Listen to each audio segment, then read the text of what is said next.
우리는 하나님의 기적을 경험한 사람들입니다. 왜냐고요? 우리의 생각과 경험과 지식으로는 도저히 예수를 믿을 수가 없는데, 하나님이 여러분에게 생명 주시고 은혜 주시고 축복 주셔서 하나님을, 예수 그리스도를 여러분의 구주로 고백하는 것이 기적이 아닐 수가 없습니다. 오늘 성탄 예배를 드리면서 그 어느 때보다 주님께 향한 감사가 있기를 원합니다. 예수님은 2000년 전에 이 땅에 오셨습니다. 그래서 성탄절은 2000년 전에 오신 예수를 인하여 감사하는 시간입니다. 그럼에도 불구하고 세상의 많은 사람들은 오늘 2000년 전에 오신 예수도 알지 못합니다. 그냥 연말이었기 때문에 즐겁고 선물을 주고받을 수 있기 때문에 즐거워합니다. 그래서 어느 신학자는 이렇게 이야기했습니다. Christless Christmas, 그리스도가 없는 성탄절을 지내고 있다고 말입니다. 저는 오늘 이 아침 시간에 여기서 끝나고 싶지 않습니다. 2000년 전에 오신 예수 그리스도를 우리가 기념하고 감사하는 것으로 끝나고 싶지 않아요. 요한복음을 기록한 사도 요한은 그렇게 시작하지 않습니다. 그는 성탄에 관한 이야기를 오늘 읽은 본문을 가지고 설명하기 시작합니다. 그 핵심은 하나님이신 예수님이 이 땅에 오셨다는 것이었습니다. 이 땅에 성육신하신 예수 그리스도는, 낮고 천한 유대 땅 베들레헴에 탄생하신 그 예수는 천지를 창조하신 하나님이었다라고 말씀을 시작하고 말씀을 전하고 있음을 보게 됩니다. 세상은 정말 어둡습니다. 캄캄하죠. 코로나 팬데믹이 끝나는가 보다 생각을 했었는데, 또 다른 변종이 또 발견됨으로 말미암아 또 어둡고 캄캄할 것 같은 그런 상황을 우리의 삶 가운데 지나오고 있습니다. 언제 끝날 것인가? 우리의 가정의 문제는 언제 끝날 것인가? 나의 삶 속에 힘들고 어려운 부분은 언제 끝나게 되는가? 이 고통은 언제 끝날 것인가? 나의 아픔은 언제 끝날 것인가? 좌절하고 절망하며 살아나가는 이때에 저와 여러분에게 최고의 소식을 전해주는 것이 바로 예수 그리스도가 이 땅에 오신 성탄에 관한 소식입니다. 오늘 본문 말씀 요한복음 1장 9절 말씀을 다시 한번 보도록 하겠습니다. 참빛, 곧 세상에 와서 각 사람에게 비추는 빛이 있었나니, 세상의 표현을 어둡다고 이야기를 합니다. 성경은 어둠을 늘 죄로 비교를 했고요, 죄가 있는 세상에 어둠이 들어오게 되었습니다. 그리고 예수 그리스도가 이 땅에 오심은 빛을 비춰주시기 위하여 빛 대신 주님이 오셨다고 이야기를 하는 것이죠. 어둠은 절망과 좌절과 낙심입니다. 어쩌면 우리가 이 땅에 살아나가는 동안에 그런 여러 가지 절망할 수밖에 없고 낙심할 수밖에 없고 고통과 아픔이 끊어지지 않는 것은, 어쩌면 그것이 이 땅에 살아나가는 모든 사람들에게 있는 삶의 터전이라는 생각을 해보게 됩니다. 죄는 우리를 죽음으로 몰아넣었습니다. 캄캄합니다. 아픕니다. 이 세상의 어두움은 죽음이며 이 땅에 임한 참 빛은 생명이었습니다. 그래서 성경은 빛을 생명으로 이야기를 했어요. 성탄의 진정한 의미는 빛으로 오신 예수님과 동행하는 것인데요, 어둠은 어둠 스스로 어둠의 문제를 해결할 수가 없습니다. 많은 사람들이 자기의 삶 속의 어두운 부분을, 어둠을 헤쳐나갈 것을 생각을 하고 해결할 수 있을 것으로 생각을 하지만, 어둠의 문제는 정말 쉽게 해결할 방법이 있습니다. 그것은 빛이 비치면 다 되는 겁니다. 강력한 빛이 비치게 되면 어두워 있었던 그 부분이 싹 없어지는 것과 같다는 것이죠. 우리의 심령 속에 오늘 이 아침 시간에 주님의 말씀을 들으면서 여러분의 상황과 형편이 어떠하다고 할지라도 예수 그리스도의 밝은 빛이 비추어지면 그 어두운 부분에 빛나게 되는 역사가 있게 되는 줄 믿습니다. 빛은 예수님이었습니다. 시편 36편 9절 보겠습니다. 진실로 생명의 원천이 주께 있사오니 주의 빛 안에서 우리가 빛을 보리다. 성경에 보게 되면 이 생명과 빛과 영광을 같은 의미로 설명을 합니다. 생명이 곧 빛이고 빛이 곧 생명이었는데 그 생명의 근원이 원천이 주께 있고 주의 빛 안에서 우리가 빛을 보리다. 우리는 지금 태양빛 이야기하지 않습니다. 우리는 여기서 비춰지는 불빛을 이야기하잖아요. 우리가 이야기하는 것은 진실한 참빛은 오직 예수 그리스도의 빛이라고 설명을 하고 있음을 보게 됩니다. 삶이 힘들고 어려울 때에 빛 대신 주께로 나올 수 있기를 원합니다. 주님이 살아계십니다. 주님이 여러분과 함께 하시고요. 캄캄하고 절망 가운데 살아나가는 사람들에게 진정한 소망은 오늘 빛이 있음을 알고 빛 가운데로 나가는 은혜였음을 보게 됩니다. 그런데 이 빛으로 오신 예수님은 도대체 누구였습니까? 요한복음 1장 10절에 보겠습니다. 그가 세상에 계셨으며 세상은 그를 알지 못하였고 세상은 그로 말미암아 지음바 되었으되 세상이 그를 알지 못하였고 그가 세상에 계셨으며 세상은 그로 말미암아 지음바 되었으되 그가 누구죠? 하나님이신가요? 그렇죠. 창세기 1장 1절에 보게 되면 태초에 말씀이 계셨고 그 말씀이 천지를 창조했다라고 이야기합니다. 야훼 하나님, 창조주 하나님은 한 분밖에 없는 유일하신 하나님이었습니다. 그런데 요한은 주저함 없이 이야기를 합니다. 천지를 창조하신 그 하나님이 바로 예수 그리스도였다라고 말입니다. 천지를 창조하신 분은 2000년 전에 이 땅에 오신 정말 낮고 천한 자리에 와서 아무 힘이 없고 십자가에 못 박혀 돌아가는 모습을 보면서 당신이 메시아이냐? 당신이 하나님의 아들이냐? 당신이 하나님의 아들이면 어떻게 그렇게 처참하게 십자가에 못 박혀 돌아갈 수가 있느냐? 지금 십자가에서 내려오면 우리가 믿겠다고 이야기했던 그 예수가, 요한은 주저함 없이 그는 천지를 창조한 하나님이었다라고 이야기를 하고 있습니다. 여러분, 성탄절은 2000년 전에 오신 예수 그리스도를 기념하고 즐기는 시간이 아닙니다. 예수 믿는 사람들에게는 성탄절은 하나님이 이 땅에 오셔서 능력의 하나님이시고 말씀 한마디로 천지를 창조하신 하나님이 우리의 구세주가 되시고 이 땅에 오신 하나님임을 보여주고 있어요. 요한복음 1장 1절부터 3절을 보겠습니다. 태초에 말씀이 계시니라.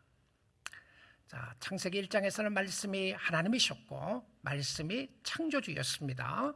태초에 말씀이 계시니라. 이 말씀이 하나님과 함께 계셨으니 이 말씀은 곧 하나님이시니라. 여러분, 하나님께서 말씀하셨다고 하는 의미는 하나님의 의미입니다. 그러니까 하나님의 파워를 이야기해요. 그러니까 말씀이라고 하는 것은 하나님의 자신을 상징하는 것이었고요, 하나님의 능력을 상징하는 상징의 표현이었던 것입니다. 2절입니다. 그가 태초에 하나님과 함께 계셨고, 그가 말씀이죠.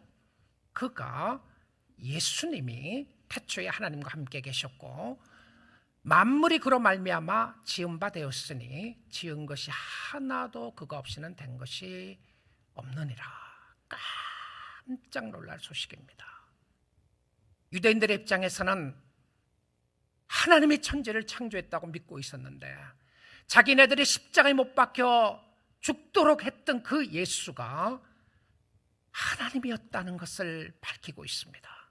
그리고 그가 하지 않고서는 창조되었던 피조물들이 하나도 없었다라고 이야기를 합니다. 말씀이신 하나님이, 말씀이신 예수님이 이 땅에 오셔서 이 백성들을 사랑하시고 또 긍휼히 여기시고 구원해 주셨던 것을 보게 됩니다. 어찌 이것이 가능해요? How could this be? 어찌 이것이 가능한 이야기입니까? 14절 보겠습니다. 말씀이 육신이 되어 인카네이션에 관한 부분이죠. 성육신에 관한 부분인데요, 말씀이 육신이 되어 우리 가운데 거하시며 우리가 그의 영광을 보니 아버지의 독생자의 영광이요 은혜와 진리가 충만하더라. 여러분, 이 요한복음 1장 14절 잘 아는 말씀이죠. 여러분, 외운 말씀이잖아요. 이 말씀의 중요한 단어나 문장을 줄치라면 어디를 여러분의 줄을 긋고 싶습니까? 어느 부분이 중요하냐? 다 중요한 말씀이죠. 그런데 저는 이 아침 시간에 우리가 생각해 보고 싶은 단어가 있습니다. 우리가 그의 영광을 보니라고 하는 부분입니다. 우리가 그의 영광을 본다. 자, 우리가라고 하는 표현을 속에서 나타나는 모습은 사도 요한이 포함되어 있겠죠. 그리고 이 말씀을 듣고 있고 이 말씀을 함께하고 있는 상황 속에서 예수 그리스도가 이 땅에 오셔서 성육신하시고 장막을 치시고 함께 하시는데 우리가 그의 영광을 본다라고 되어 있습니다. We see God's glory. 하나님의 영광을 본다고 이야기했어요. 그런데 실질적으로는요, 이 영광을 본다고 하는 그 자체가 기적입니다. 기적이에요. 영광을 볼 수가 없어요. 어떻게 죄 많은 사람들이 하나님의 영광을 볼 수가 있단 말입니까? 우리는 하나님의 영광을 볼 수가 없는 사람들인데 그의 영광은 그의 임재의 표시였습니다. 그의 영광은 그가 함께 하신다는 표현이었는데요, 하나님의 영광을 보여달라고 기도했던 사람이 있죠. 누구였습니까? 모세였습니다. 자, 모세의 기도를 한번 보도록 하겠습니다. 출애굽기 33장 18절에서 19절인데요. 모세가 이르되 원하건대 나에게 소원이 있습니다. 주의 영광을 내게 보이소서. Show me your glory. 이렇게 해요. Show me your glory. 당신의 영광을 보여주옵소서. 근데 이 배경을 보게 되면 출애굽기 32장에 모세는 이미 하나님의 영광을 봤어요. 시내 산에서 나타나는 영광의 구름 속에서 하나님의 함께함을 보았어요. 그리고 밑에 내려와 보니까 이스라엘 백성들은 금송아지를 만들어 놓고 이야기를 합니다. 이것이 이 신이 우리를 애굽 땅에서 우리를 인도해낸 신이다. 이렇게 이야기해요. 정말 기가 막힌 노릇 아니겠어요? 이들이 누구였습니까? 1세대들이었어요. 홍해를 건넌 사람들입니다. 애굽의 기적을 다 보았던 사람이었어요. 그럼에도 불구하고 모세가 잠깐 보이지 않는 순간에 금송아지를 만들어 놓고 이 신이 우리를 애굽 땅에서 인도낸 신이라고 그렇게 이야기를 하는 상황이었습니다. 하나님이 화가 났어요. I can't go with you. That's it. You are very stiff-necked people. 당신은 목이 곧은 백성들인데 이제 내가 너희들하고 같이 가고 싶지 않다. 어떤 의미로 그런 표현을 쓴 것 같아요. I'm sick and tired of you. 여러분, 하나님이 저를 보고 I'm sick and tired of you. 이거 끝난 거 아니겠습니까? 이제 나 너희들과 함께 갈 수가 없다. 내가 천사들을 보낼 테니까 앞서가서 너희들을 인도할 영들을 보낼 테니까 그와 함께 가나안 땅에 들어가라고 이야기합니다. 그때 모세가 하나님 앞에 기도하죠. 하나님이 함께 가지 않는다면 가나안 땅에 간들 무슨 소용이 있겠습니까? 가나안 땅인들 세상의 평화를 누리고 세상의 뭔가를 얻는들 그게 무슨 의미가 있겠습니까? 당신이 가셔야 됩니다. 자, 그리고 나서 이제 모세가 기도하는 기도를 드립니다. 하나님이여, 주의 영광을 내게 보이소서. 스펄전 목사님은 인간이 할 수 있는 최고의 기도는 이 기도였다, 이렇게 이야기해요. 예수님의 기도 외에 사람으로서 할 수 있는 최고의 기도는 당신의 영광을 보여달라고 했던 그 기도였다, 이렇게 이야기해요. 자, 그리고 나서 이 하나님이 모세에게 응답하십니다. Show me your glory라고 하니까, 영광을 보여달라니까 갑자기 시내산에 임했던 구름이 딱 덮여지면서 이것이 나의 영광이다, 너는 나를 보라, 이렇게 말하지 않았어요. 그렇게 말할 줄 알았죠? 아니었어요. 뭘 보여주시죠? 19절 한번 보겠습니다. 여호와께서 이르시되 내가 내 모든 선한 것을 내 앞으로 지나가게 하고. 자, 영광을 보여달라니까 두 가지를 보여줬어요. 첫째는 goodness of God, 하나님의 모든 좋은 것이 지나갑니다. 두 번째는요, 여호와의 이름을 내 앞에 선포하리라. 두 번째는 이름을 선포해 줍니다. 자, 여기 속에서 볼 수 있는 것은요, 우리가 하나님의 영광을 본다고 하는 의미로 속에서 나타났던 두 가지가 하나님의 좋으심입니다. 하나님이 너무 좋으신 거예요. 자, 이거 깨닫고요, 하나님이 좋으신 것뿐만이 아니라 또 깨닫게 되는 것은 하나님의 이름은 하나님의 주권을 상징합니다. 내가 예수의 이름을 믿는다. 그 말은 무엇을 이야기하냐면 하나님의 주권을 인정하고 예수 그리스도의 주권을, 파워를 인정한다는 그런 말입니다. 하나님의 영광을 보여달라고 했을 때 하나님의 선하심과 하나님의 주권을 보여주시면서 말씀하시기를 나는 은혜 베풀 자에게 은혜를 베풀고 긍휼을 여길 자에게 긍휼을 베푸니라. 이 말이 되는 것 같아요. 이게 도움이 되시나요? 기분이 좋으시나 이 이야기를 들으니까요. 근데 모세는 너무 감사했어요. 무슨 의미인지 아십니까? 선택된 백성을 버리지 않겠다고 하는 하나님의 사인이었습니다. 하나님의 좋으심을 확 나타내 보이시고 내가 어떠한 상황에 있다고 할지라도 너희들이 회개하고 돌아오면 인도하겠다고 하는 하나님의 사인이었던 것이죠. 사랑하는 성도 여러분, 크리스마스는 아기 예수에 관한 것이 아닙니다. 말구이에 있는 베이비 지저스에 관한 이 날이 아닙니다. 크리스마스는 인간이신 하나님의 신성에 관한 부분입니다. 이 땅에 오신 예수가 하나님이었다는 것을 선포하는 것인데, 천지를 창조하신 전지전능하신 하나님이 어떻게 사람이 돼요? 이것은 인간의 머리와 생각으로 이해할 수 없습니다. 그래서 안 믿는 거죠. 안 믿겠다고 이야기합니다. 믿을 수 없다고 그러죠. 이해할 수 없는 것을 우리는 인정해야 합니다. 어떻게 하나님이 사람으로 태어날 수 있어요? 어떻게 동정녀 탄생이 가능한 겁니까? 그래서 그 의미를 이야기할 때마다 이렇게 이야기를 합니다. 만군의 여호와의 열심히 일을 이루리라. The zeal of the Lord will accomplish this. 이렇게 말해요. 하나님이 하겠다는 거예요. 하나님이.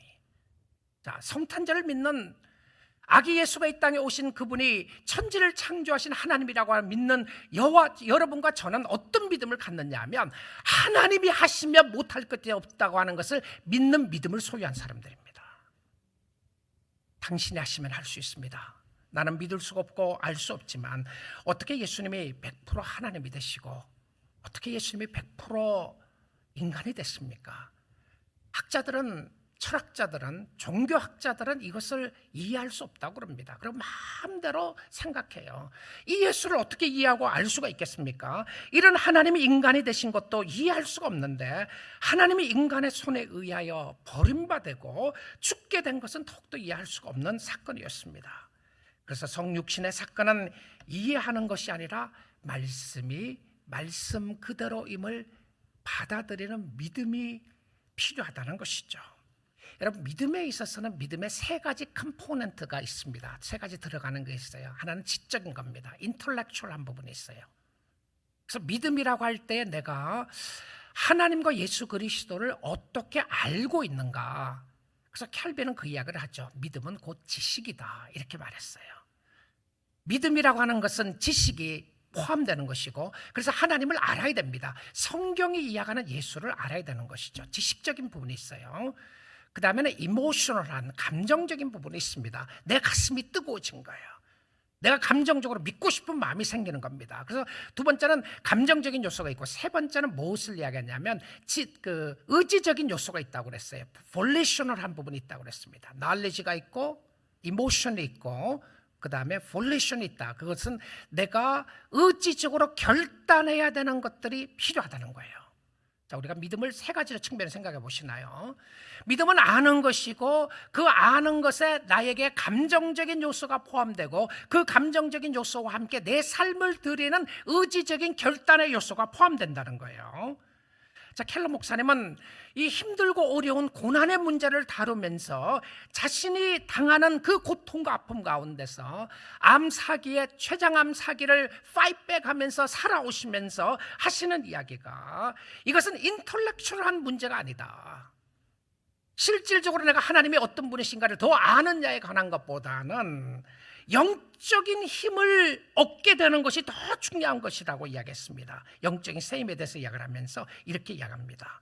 알 수 없고 이해할 수 없는 신비하고 오묘한 하나님의 은혜를 깨닫게 된다.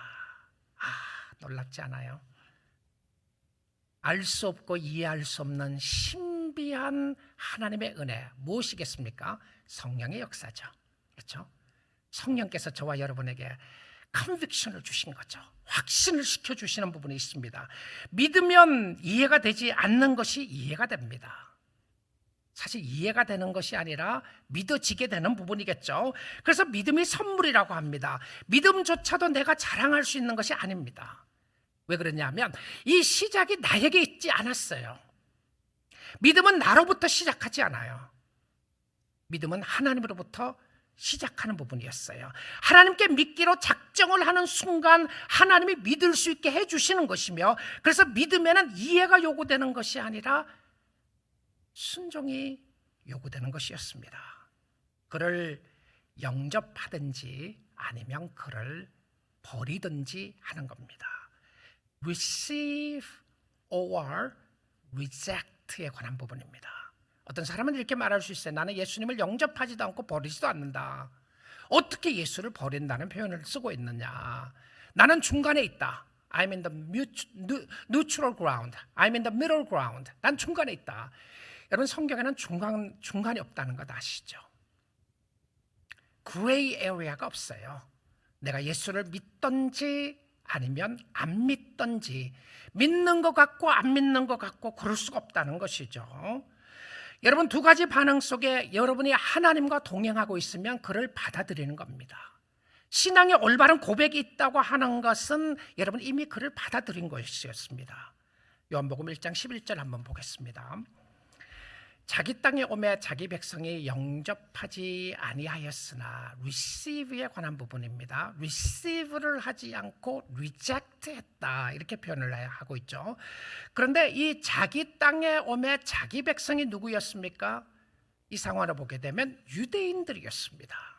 메시아를 기다린다고 했던 유대인들이었고 하나님의 선택된 백성들이라고 이야기하는 그 백성들이었어요. 다른 이야기로 하면 오늘날 예수를 영접하지 않고 리젝트하는 사람들이 누구일 것 같습니까?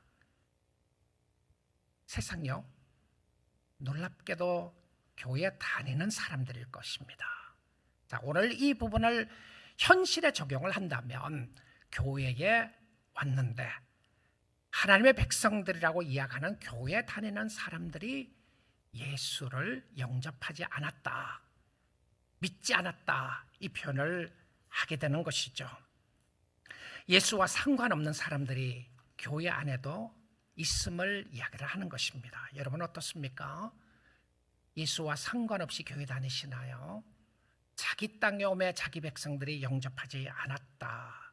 그런데 12절에 보시면 이런 말씀이 있습니다. 영접하는 자, 그런데 영접하는 자, receive에 관한 부분이에요. 곧 그 이름을 믿는 자들에게는, 그 이름은 권세고 파워와 능력을 이야기합니다.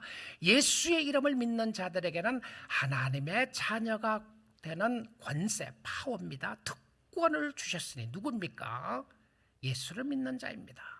누구든지 주님 앞에 나올 수 있게 되는데, 영접하는 자, 곧 그 이름을 믿는 자에게는 하나님의 부르심에는 공평함이 있습니다. 그 공평함은 누구든지 주의 이름을 부르기만 하면 하나님의 자녀가 되는 권세를 주시는 축복이 있단 말입니다. 여러분, 복음이 놀라운 파워죠.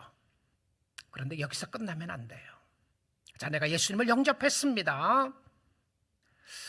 그래서 자꾸 우리는 이 복음에 대한 감격과 감사보다는 때론 자랑할 것이 있게 됩니다. 내가 영접했다. 당신도 영접해라. 맞습니다. 영접해야 합니다. 그런데 성경은 이 12절과 13절을 연결해서 설명하고 있는데, 우리는 12절 말씀을 잘 외우기도 하고 또 생각을 하기도 하면서 예수를 영접하면 바라 구원 얻게 된다, 그 말씀을 하는데요, 우리가 놓치는 구절이 13절 구절이라는 생각이 듭니다. 13절 구절에 이렇게 되어 있습니다. 이는 혈통으로나 육정으로나 사람의 뜻으로 나지 아니하고 오직 하나님께로부터 난 자들이니라. 여러분, 무엇을 이야기하고 있죠? 무엇을 이야기하고 있습니까? 혈통으로나 육정으로나 인간적인 방법이 아니었다는 것을 이야기합니다. 내가 믿음의 가문에 태어났기 때문에 예수를 믿은 것이 아니라는 것이죠. 영접한 사람은 여러분이었습니다. 여러분의 마음을 활짝 열고 예수님을 영접하셨습니다. 정말 축복된 역사였습니다. 그리고 뒤를 돌아보았더니 분명히 내가 영접했는데 내가 영접할 수 있도록 역사하셨던 분이 누구였었나요? 성령이었다는 것을 알게 되는 겁니다. 이것이 복음의 신비입니다. 성도들은 하나님의 말씀을 붙잡고 사는 사람들이죠. 그런데 이 말씀이 현실과 너무나도 거리가 먼 것처럼 느껴질 때가 있습니다. 말씀을 따라 행하는 것이 너무나도 비현실적인 것 같고, 말씀을 따라 행하는 것이 똑똑하지 않는 사람들만 하는 것 같고, 말씀을 따라 행하는 것이 약해 보이는 것 같아서 우리는 스스로 강한 채 하면서 하나님 없이 살겠다고 발버둥 치고 살아나가는 수많은 사람들 사이에서 그들을 바라보면 말씀대로 산다고 하는 저와 여러분이 어리석게 보일 수도 있습니다. 그러나 이것은 오늘날의 문제만이 아니었습니다. 천지가 창조되고 난 이후부터, 아담으로 하와를 통하여 범죄하고 죄가 들어오고 난 이후부터 끊임없는 유혹 중에 하나가 인간의 힘을 의지하는 것이고, 자신의 힘을 의지하고 자신을 믿고 의지하라고 가르치는 그 역사였습니다. 우리 앞에 있는 문제들은 현실적인 것인데 믿음의 삶은 상당히 비현실적으로 느껴지는 세상에 살고 있습니다. 비현실적인 것을 현실의 리얼리티로 믿고 사는 사람들이 성도들이었습니다. 여러분이라는 말씀이죠. 빛 대신 예수님이 이 땅에 오셔서 어두운 곳을 비춰주셨습니다. 예수님의 빛이 우리에게 비춰지고 있고 어두운 세상의 빛으로 살 수 있기를 원합니다. 이사야 60장 1절 말씀을 보고 말씀 맺도록 하겠습니다. 일어나라, 빛을 발하라. 일어나라. 이 표현은요, 어둠 가운데 절망의 모습입니다. 낙심의 모습이고요, 세상에 살아나가는 사람들이 느끼는 죄로 통하여 오는 고통의 부분입니다.